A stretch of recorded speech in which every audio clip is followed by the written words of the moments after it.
Josh from KneeRover.com here, and today I want to show you how to adjust the release latch assembly on the following models: the Go Hybrid, Quad, and Quad Junior.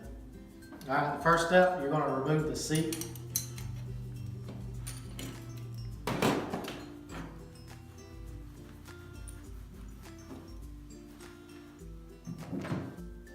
Second step, you're going to move the little retainer over and pull the clamp down and then release the steering column.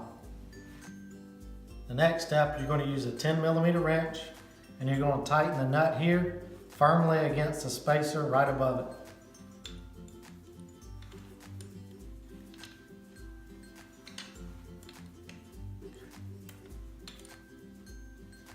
The next step, you're going to flip up the column and you're going to tighten the Allen head screw right here with a 5/32 Allen wrench.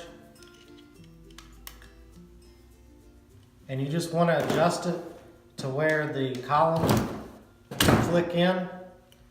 And then next, you'll flip the clamp up and move the retainer over, and then it is complete.